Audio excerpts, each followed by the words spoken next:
Congresswoman Robin Kelly, thank you so much for joining us today. We have a pretty competitive primary race that we're getting into here. You're one of three people who have quite a few years of experience, pretty high level experience in government that's running in this Democrat primary.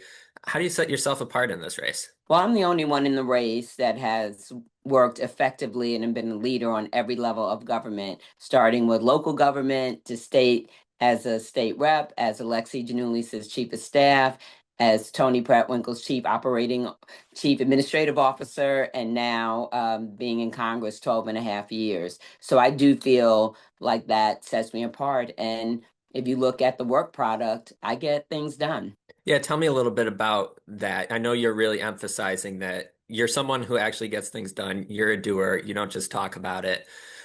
Give me some examples. Where have you actually concretely delivered for people that maybe areas where your opponents may have fallen short or something? Sure. Well, I have a huge healthcare portfolio. It was my legislation that took Medicaid postpartum coverage from 60 days to a year. That saves lives. When you think about the big issue of maternal mortality and morbidity, that has made a significant difference. And that's from working with OBGYNs and nurses and doulas and midwives, something that needed to be done. When you think about gun violence prevention, when we finally passed the first bill in 30 years, my part of that was the trafficking and the store purchasing. I talk about that a lot because every time I came to DC, people would say, Chicago has the toughest gun laws, but look what's happening there. And I would explain, you can have the toughest gun laws, but if no one else around you does, that creates the problem. I passed a bill dealing with organ transplantation. We lose so many organs every year that people really need.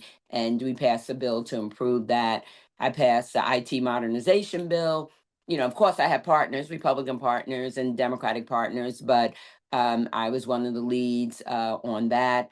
I helped plan and lead the sit-in on the floor, which gun violence. I did some consumer safety bills where, you know, um, now with the round batteries and young people die because they thought that was candy. So I passed legislation around that. So, and not only legislatively, but what I do in my district, health fairs, housing fairs, people were losing their homes. When we first came in, youth opportunity fairs where we help young people, get jobs, find hobbies and opportunities during the summer. I started a huge LGBTQ roundtable, and it's not even that most of the people are from my district. I just thought that it was important to do. So I think that's been going on for maybe 6 years now or seven. I can't remember. So, getting into this race specifically a little bit,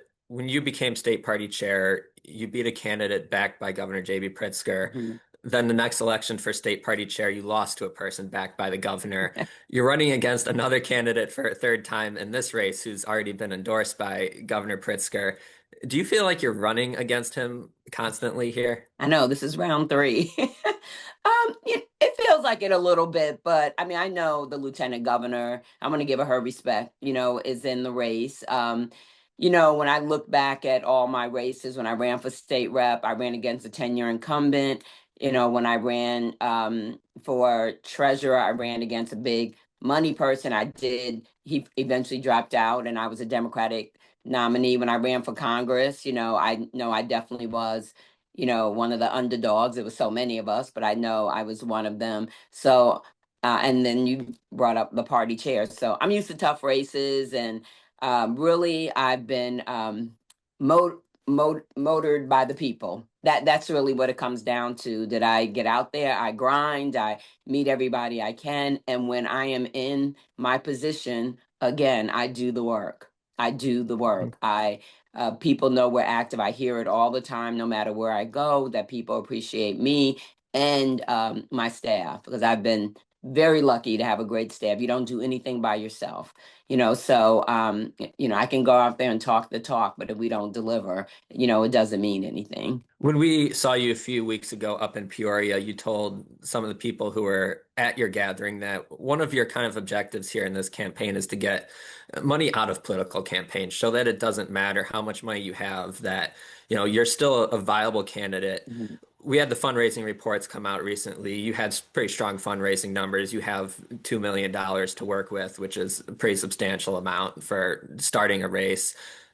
How do you do that though? Get money out of these campaigns? Because, we have seen a lot of examples where it has been successfully financed candidates who have just been able to get their name out there so easily Mhm. that, they're able to just pick up a lot of those undecided voters. Sure. Well, we have to do it legislatively. I mean, that's the bottom line. And I speak to a lot of my colleagues on, my side of the aisle, and they definitely want to see that happen. And maybe on the other side of the aisle too, especially the people, I'm empathizing with them now that, have to be on the phone so much instead of being out, with the people to raise the money. Now, luckily, we've had some good examples lately that the person with the most money doesn't win. When you think about Angela Alsobrook and her primary, when you think about my former colleague Karen Bass and running for mayor of Los Angeles, when you think about what happened with the judicial race in Wisconsin. But yes, you're right. That person can get out sooner. And what I think about myself, because of the positions that I've had and I've served statewide, on the government side and the other side, that helps me a lot too. I lived in central Illinois, you know, on and off, mostly on for 20 years. My kids were born down there, so I have roots in more places than the Chicagoland area. Do you have any concerns about this race getting too expensive? Just here in the last few weeks, we've seen Raja Krishnamurthy's put out two TV ads already. We're Hmm. still 8 months away. We Right. don't know exactly how JB Pritzker might get involved here. Could this just, I guess, take off too much? Maybe even just faster than you're prepared for it to take off financially? You know what? I would not have gotten in the race if I didn't think that I would have the resources to win. And I'm looking at what I'm doing and what I need to do.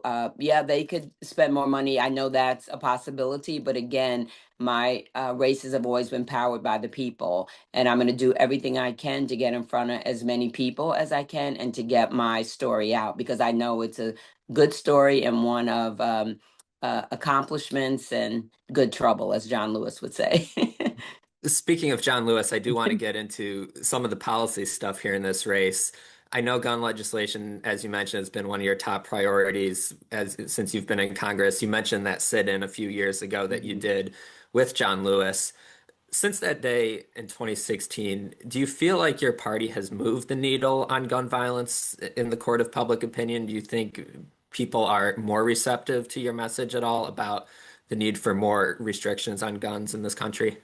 I really do. And one thing, we were in a meeting and we spoke about the mass shootings, which I'm not taking anything away, from the mass shootings. And I remember I got up kind of teary, and said, we've spent this amount of time speaking about mass shootings, but we never talk about the people that die one by one, the people that die by themselves, and they're just as important as the people that have died in the mass shootings. And we stand up and sit down for the mass shootings, but we never sit down for the mom or dad or brother, sister, cousin that lost their lives, to gun violence. So I know that made a difference, and people realize that the everyday shootings matter also, and that's actually was the beginnings of or the foundation, I believe, of the sit-in, because it was after that, and one of my colleagues called me, Catherine Clark, because she felt my pain, and so did other people in the room, and that's when. Even at the sit-in, we named people one by one, that had died alone. Gun violence is still such a prevalent issue in this country. We've seen it a lot here in this state, but obviously it's a national Mhm. problem. Why should voters trust your party on that issue? Well, I think as soon as we were in control, or almost as soon as we were in control, we did something about it. That's how the Bipartisan Safer Communities Act passed. And when we and the Congress on the Democratic side, well, we were in control in the House, I should say. That's when we passed the Stop the Cycle of Violence. We just could not get it passed, in the Senate because the Republicans were in control. And that takes an even deeper dive, more money on the ground with people, that do the work, the community violence intervention interrupters and all of those organizations. So we were prepared to put even more money in. And that's when the Office of Gun Violence Prevention was created. And now, I think there's 17 offices around the country. So people are hearing the message. Yes, gun violence might happen more in some places, but as you see, bullets don't know zip codes. I mean, it's happening, church, the park, movie theater, a concert. It happens all over. And, I believe that we all do better when we all do better, and we're all safer when we're all safer. We're all healthier when we're all healthier. So I think people are paying attention. We just have to make sure it's not normalized. But I mean, with this being a statewide election, you'll probably have a lot of people who are going to see your name on the ballot for the first time, but who are also wary about restrictions on guns. They've traditionally voted Republican. How do you convince them that you're the right candidate in a general election? What's your message to gun owners on this issue? Well, remember, I have the state of Illinois in my district now. I'm urban, suburban, and rural. And so I deal with that right now. And what I tell people, I'm the vice chair of the Gun Violence Prevention Committee. The chair, his hobbies are guns. So there are gun owners that are on the committee and we all work together, and it's about gun safety. It's not about taking your gun away. If you have your gun legally and you're not trying to hurt yourself or anybody else, you can have your gun. I will say I don't think people need military style weapons, but we know that people have guns because it makes them feel safer or they hunt. My grandparents had a mom and pop grocery store, and I jumped over my grandfather's rifle every day when I was in the store and I had to go to the bathroom. So I've been around guns. My uncles and cousins are cops, and that kind of thing. It's not, I don't want a gun, but if you have yours legally and you're doing the right thing with it's not about taking your gun away. So that's the thing that I tell people, that we're not trying to take your gun away if you have it legally and you're not trying to hurt yourself or anybody else. Another major concern in this election is issues of affordability in our economy. President Trump seemed to capitalize on that to win last year's election.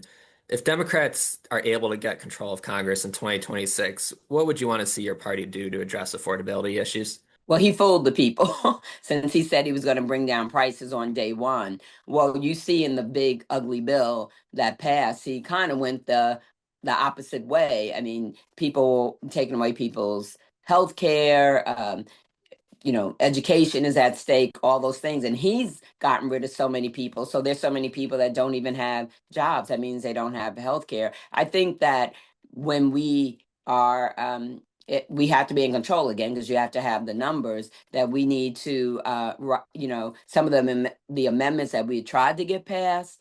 Like in ENC, we had so many amendments, but again, didn't have the numbers to get them passed. Or even in Rules Committee, we brought like 100 amendments to try to get done to claw back some of the things that they were trying to do, and that's what we need to do, and to right the ship that has been passed into law, and that covers from affordability to health care. I think we need to look at um, how much people get paid, and the no tax on tips. That was kind of a misnomer. Yes, there's no tax on tips up to a certain amount, but that's temporary. And we definitely need to make sure people are paying their fair share of taxes, not 4.5 trillion, to the well off and the well connected. That needs to be changed also. So I think we will have to spend some time changing what's already been, put into law, first of all. To wrap up here, I know healthcare legislation has obviously been one of your top priorities in Mhm. Congress. That's also kind of an affordability issue. A lot of folks are really concerned about the cost of healthcare, not just if they're on these public plans, but even on Mhm. private plans. People Yeah. have these concerns. Do you have any ideas, things that you're working on that could help, lower the cost of healthcare generally maybe across the board that you're working on now would want to work on if you're elected to the Senate? Sure. Well, one thing is access to health care. As I said, my district is urban, suburban, and rural. And even though some of my hospitals in the urban areas are hanging by a thread, but from this bill, 9 hospitals could close, in rural areas. So I think, you know, um, more access, more federally qualified healthcare centers. That's been a lifesaver. Even in my district, and even in the suburban part of my district, people don't think about the suburbs struggle, but we do also. And looking at how do we get to the place where everybody has healthcare? How do we get to that place? People that are working that don't have health insurance. How do we cover all of those folks? Because again, we're all healthier when we're all healthier, and that's something that I've been working on. We have something called the Health Equity and Accountability Act, and every year or every Congress, one of the tri-caucus, whether it's me, the CBC, or CHC, or the AA. PI caucus, we take turns putting the bill in, and that speaks to better access and covering healthcare across many different entities. I'll put it like that. And also, I think that, like, I do a lot of work around maternal mortality and morbidity. Um, like I said, the we'll probably have to put back in the healthcare coverage for the postpartum period, because that's going to come out too, under this bill. So really righting some of the wrongs that have happened, but really looking at access to healthcare. That's something I've been working on, looking at, and trying to take it piece by piece. Like I said, the organ transplantations or maternal mortality, or just different things like that. Congresswoman Robin Kelly, thanks for joining us. Thank you for having me.